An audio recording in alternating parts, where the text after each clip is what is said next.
So what's up, everybody? This is Fred Ward, Executive Director for the Khnemu Foundation, also statewide Director for Building Freedom, Ohio. And I'm honored today to have my sister with me on this particular show. You know, I don't know what we're going to talk about, but we got so much to talk about. We're going to give y'all a little insight on our lives, you know, as brother and sister. A lot of people know me in the public space, but y'all don't know, my sister know me in my private. And really what's so crazy is that my sister now working with me in my public space. And so that's kind of surreal for me, right? Because, you know, my sister, you know, always was like in the streets and always came up with the mindset like, you know, keep the streets away from family, right? But now, you know, as I'm older and done been through some things, I got my sister working directly with me doing stuff, you know, in the public, right, as it relates to the stuff that actually stemmed from when I was in the street. So I want to introduce y'all to my sister. This is my big sister, you know, Sheila. So what's up, Sheila? How you doing? Hey. Yeah, so, you know, like, I don't know, it's a lot to talk about, but I want to, like, go back a little bit and, like, talk about, like, man, we've been on a long journey. Yeah. You know? Forgive me if tears fall, because it gets Yeah. get a little emotional. That's cool. Just don't make me cry. Okay. You know what I'm saying? Because, you know, I'm OG. You know, a lot of people, you know, I don't know how they're going to take. Yeah, this you know, I ain't be... trying to be toxic masculinity. Ooh. I'm just saying, though, I ain't trying to be on here boo-hooing, you know? But so, Sheila, like, you know, a lot of the work that, you know, we do, and, you know, you in Building Freedom, Ohio with me right now. And I'm honest to be, I was a little nervous when you first started getting involved. Like, man, this is my sister. They gonna think it's nepotism. You know, even though you ain't getting paid to do this work, you doing it from the heart, even though it's worthy of a check. Let me say that. You know, and you actually show up real strong in the work, like you always show up in everything you ever did in my life. It's like funny because, like, you like the only person that know me from my entire life. And you me. Like, you know me, you've been knowing me my entire life. You know what I'm saying? Like, straight coming out the womb. That's unique. You're the only person, right? But anyway, so let's see. So right now in Building Freedom, Ohio, you actually leading the work on the family friend part of this film movement, right? And I probably gotta, before I cut you in, Sheila, right, to introduce you, I probably need to frame what this is and what role you actually carry. So a couple years ago, the Building Freedom Ohio team, we came together and we was thinking about how do we actually get these barriers off of us, right? And we call them collateral sanctions. You know, collateral sanctions is like the barriers that a person faces once they catch a felony conviction. It lasts for the rest of their life. And doing research, we found that there's over 2,700 collateral sanctions that exist in Ohio, federal and state, that bar people from being able to get certain licenses, certain insurances. You can't carry a gun in an open carry state, can't own a grow house. You know, it's over. Can't be a community health worker, can't get a license for that. It's just on and on and on. You know, and so as we was thinking about, like, how do we actually build up enough power, capacity, and movement to actually change this, we realized that collateral sanctions is really just a child of the duly convicted clause that exists within the 13th Amendment. And so we was like, wow, because the 13th Amendment, for those that don't know, it clearly states that neither slavery nor involuntary servitude, except as a punishment for a crime, shall exist in the United States, right, or any municipality thereof. And so we was like, wow. So slavery, one, was never abolished. It was reframed for those duly convicted. And the duly convicted clause creates the collateral sanctions that exist across multiple states in the United States of America. And so because of that, we said, you know what? We got to finish what our ancestors started. And in order to do that, because, you know, Harriet Tubman, John Brown, Harriet Beecher Stowe, you know, a lot of these, for Frederick Douglass, they was part of the Underground Railroad. And they was all superintendents. And so we said, okay, let's be creative. in the age of technology, we can't like be underground no more. They know it. You text something in your phone, they send you 3, 4 back. So we said we ain't gonna be underground. We're gonna be on the ground. We're gonna be boots on the ground. And so we came up with this concept called the Felony Impact Liberation Movement, right? Which is film, because this is something that needs to be televised. And then we said, who is directly impacted? And it was funny because we was talking, and we was like, people directly impacted. But my sister raised a very critical point. She said, I'm directly impacted too.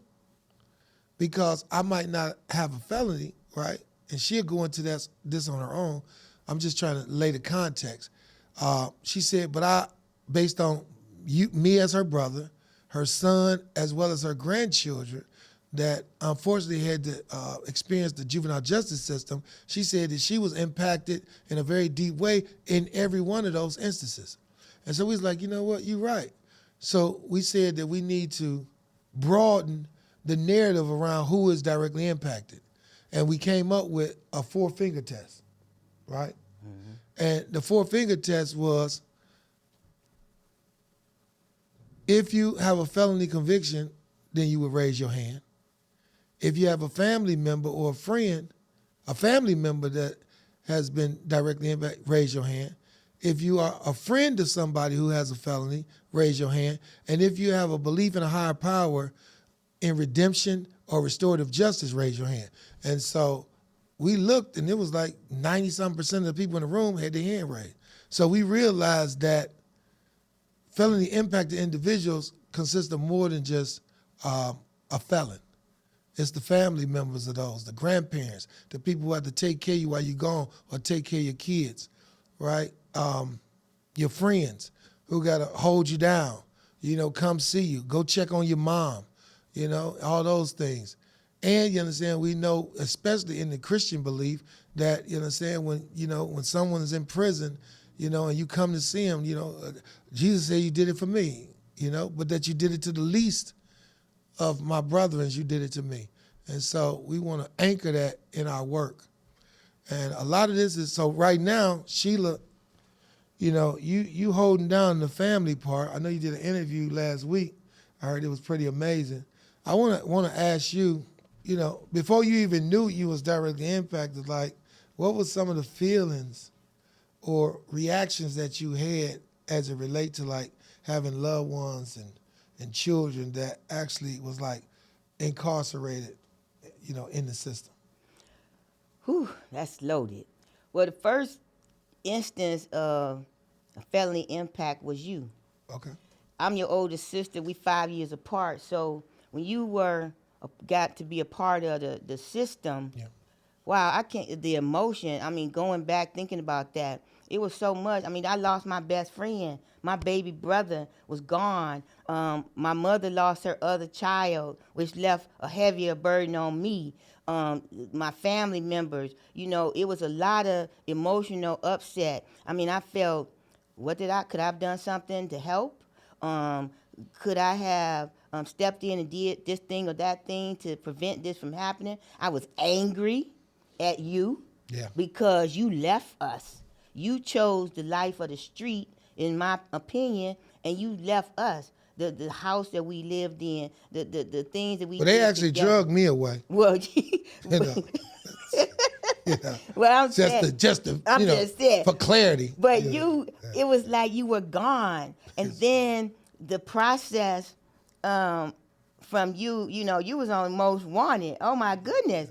I'm like, this is my brother. Yeah. People know that I'm your sister, so I felt some guilt, some shame. People were like, oh, she had to know what he was doing, or she could have did this, or her mama knew this, and they wasn't saying nothing. Oh, that boy is terrible, and he this and he that. I felt that, and I withdrew. I didn't talk about it. I didn't say anything about it because I'm like, what do I say? America made me. Yeah, what do I say to these things? People were like, well, I knew his mama should have did better with him. She should have whipped his tail, or she should have did that. So I got the whip. All the things that people said about you affected me. Yeah. But this is the killer. I didn't know how. Yeah. I only had to go back just of recent to re-experience those things, see how I felt back then. I felt like, oh boy, I felt like, wow, how do I survive now with all of this going on? Well, I know I'm your big sister. I got to support you. And everybody don't feel that way about their family member, but I did. Yeah. I felt like you were part of my responsibility now. So what do? I got to answer the phone calls when you call. I got to go see the lawyers. I got to round up cash to take to the lawyer. I got to transfer phone calls for you to talk to folks who could help you in this circumstance. I got my phone disconnected because I'm transferring calls and transferring calls. Yeah, well, you transferring calls all the way back to Colombia. All the way back to Colombia. I had, that's what we ain't gonna get off into all of that. Yeah. But I needed her to call to Colombia. Yeah, I'm getting international calls. Yeah, I'm getting house visits. I mean, and there was friends too. Yeah. Cause I was a single mother at the time with children, small babies. My brother was my rock. So I needed some of his friends, and they came to my rescue. Yeah. They brought me groceries. They helped me pay my light bill, my phone bill. They were my support system. Man. So now I gotta be that too. I gotta get you them food boxes, Yeah. that Velveeta cheese that you wanted so much. Yeah. I had to do that. People don't realize, because I'm sitting, I don't probably think I realize. Like when you on the other side and you on that phone, or you need that phone to ring, I need somebody to take care of this, or go talk to somebody, and boom, you trying to make moves inside and you limited.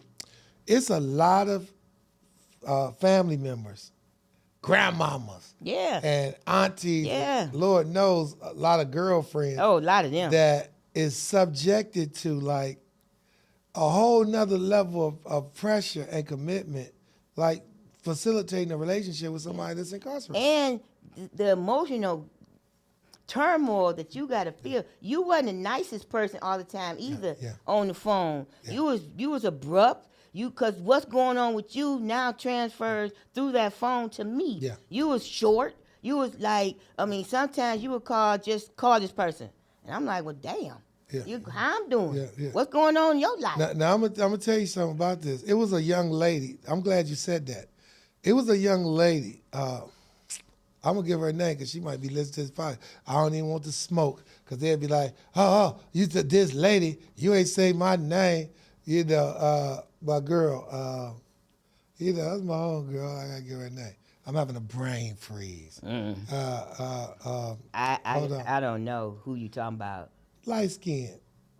Peaches? No.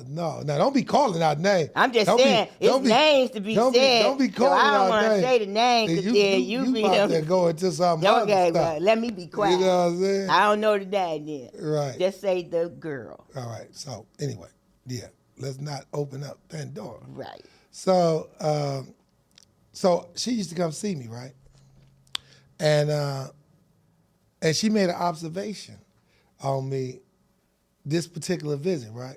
And she said, you know what, Fred? I said, what? She said, I realized something about you. I said, well, what is that? She said, for the first 30, 40 minutes that you come out on visit, it don't even make sense for me to like get off into like, what's going on the streets, how you doing this and that, because, you be in another place. She said, so I might as well just like go get you like that Coco. Them chicken wings. Deanna was her name. Oh, get them chicken wings. Deanna made a cold assessment. She said, get them chicken wings, get the little coffee, them little raisin oatmeal cookies, get that and kind of just chill and let you like, and she hit me spot on. And when she said it, I had to think about it because what was happening was that when I was inside, I got Aaron Brotherhoods, I got all different types of, weirdos in there. It's just all type of jokers in there, right? Of ill repute. Mm-hmm. And, it's game day. Like when you inside, like, hey man, we ain't got no play in us. Don't bring no weird energy. Today could be a good day to die for what you believe in. It's real live and popping in there, right? And so like when I come on visit, people coming from the streets, and this probably is resonating even on your phone call, man, I'm in the belly of the beast.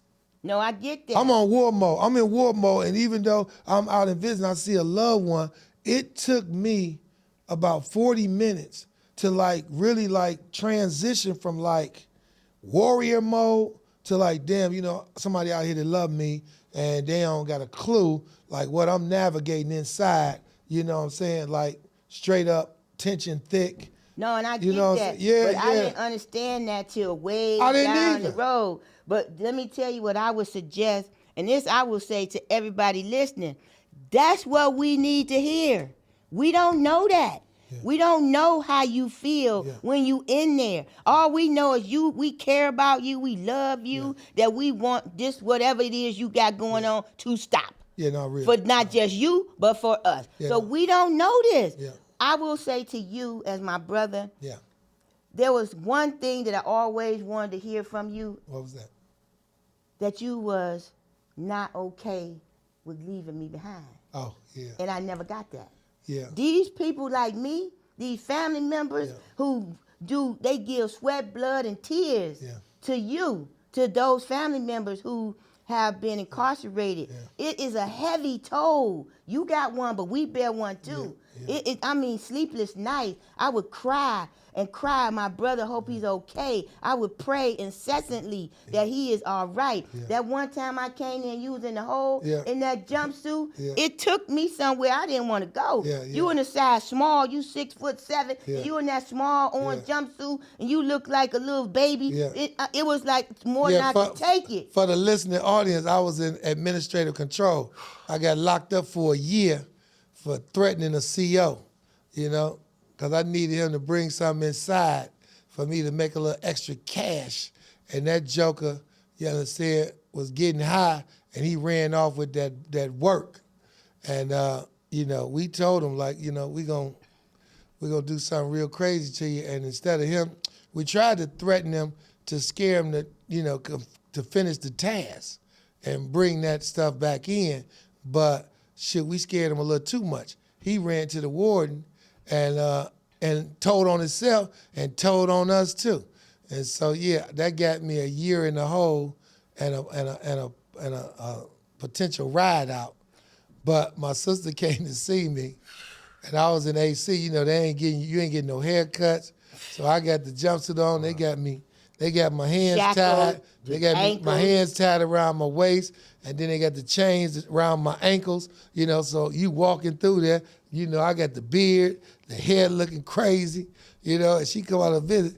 This sucker, you know what I'm saying, she get to crying the whole visit. She can't even enjoy the visit. I think you left early, didn't you? Yeah, but here's the back part. I'm like, man, you first got to go through. You first got to go through the main gate. Yeah. You got to get searched, ID, all of that, and then they tell you that he ain't in here, but you got to go back there. So then they put you in a little wagon and roll you through the yard. Then they take you back in that room. You don't even know what to expect. Yeah. I was traumatized. Yeah. That was a trauma that I never ever get out of my brain. It scared me. Yeah.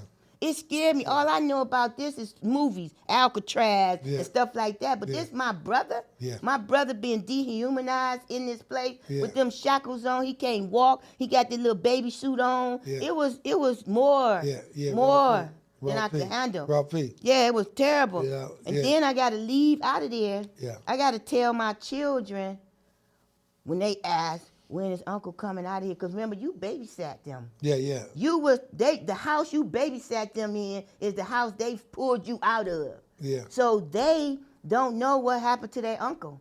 I got it. My mama said you went off to college when people ask. Yeah. These stories you invent. I know you in prison. I say to my children, but they at the age where they don't really understand what that means. You did something that the law said wasn't right, and this is where they hold you till you have paid your due. Little did I know. Yeah, you never stop paying. You never stop paying. That's why we here now. That's why we here. That's why we here. But it was like, whoa. Yeah. It was a lot. But let me go back some more, because, you know, since we vibing, let me go back and give them some context. You know, because I said earlier, America made me. You know, and so, like, you know, what I realized when I was inside was that, you know, I had been conditioned to function in a certain way. You know, I thought that money was the source of happiness, because my mom always cried about bills, you know what I'm saying? And, you know, me loving my mom more than anything, you know, I want to see mama happy. So if money is the source of happiness, that I'm going to get some money because I care about mom, and I don't care more about a person that I'm about to knock over the head to get that money than the person who, birthed me in the world and I see every day. So I'm gonna put myself at risk, and I say that because I want mothers to be aware, fathers too, that when you allow young children to understand your financial burdens, that's a weight on them.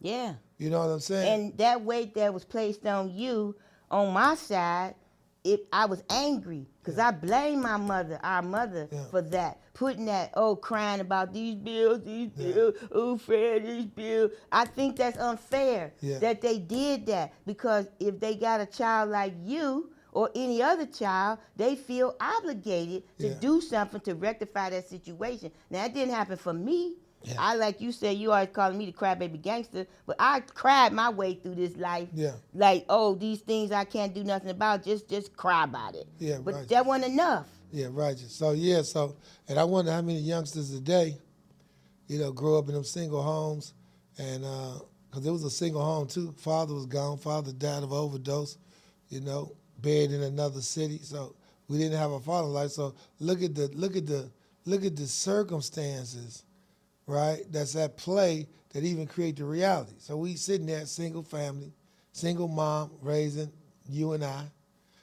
She ain't, got, the type of financial stability she need. So she feeling pressure because she thought she had, a spouse to help her with these 2 kids, and boom, up he gone. He did. So now she done accepted an unwanted burden, right? Good thing she was strong enough to keep us, and fight with us like so many mothers today. Fight tooth and nail, trying to figure it out and make it their way. Some mamas just put the kid in a garbage can, or kill them. It's, mental health real out here. Right. So, thanks mom for that, because even though I've been through that, I'm not that. And irregardless of how difficult it was in my childhood, it had played some role in who I am today. Oh, I believe that. Your trauma, not to say that trauma is a good thing, righteous, but the trauma can propel you into the purpose that your life should have. Yeah. And I think you have gotten there. I know I'm here. Yeah. And it is thankful to the trauma that we both experienced in our childhood, your imprisonment, my family part of it, and all the care and the love. And I will add, I didn't even know I was impacted until the film movement started. Okay. I didn't even know what impact means, that 4-finger test. Tell me more. I didn't know that being a family member of a felon made me impacted. A lot of people don't. I didn't know that friends of felons make them impacted. I always knew that church and faith-based people believe, or they claim to believe, in second chances. Yeah. But I didn't know that meant impact. That's a word that pivoted my whole life. Uh-huh. Yep. I am impacted. Cold piece. In all kind of ways. And it resonates. So whoever the listening audience is, I done tested it 1,000 times. I listen to people talk. Matter of fact, we be talking about the felony movement, and people be like, oh, yeah. And when I get to talking about how the children and the family and the friends, man, every single time, people be like, man, my daddy was locked up, or my mom did some time. Right. Man, you know what? And I can see that little bulb, that light bulb on top of their head, because they wrestling with the fact damn, I never thought that I was impacted, even though my father, my grandfather, my sister, my aunt, Right. That's a they thing. Yeah. It ain't an us thing. I'm impacted because of you. My children impacted because of me and because of you. We got cousins, they impacted. Yeah. We got grandkids impacted, aunties. All of this is impact. Which means that this is a fight that you need to fight too. Yeah. We're going to take a quick break, and we're going to come back at you. Fred Wood checking in with my most loving sister, Sheila, on Fin Nation Radio. Ain't no mystery.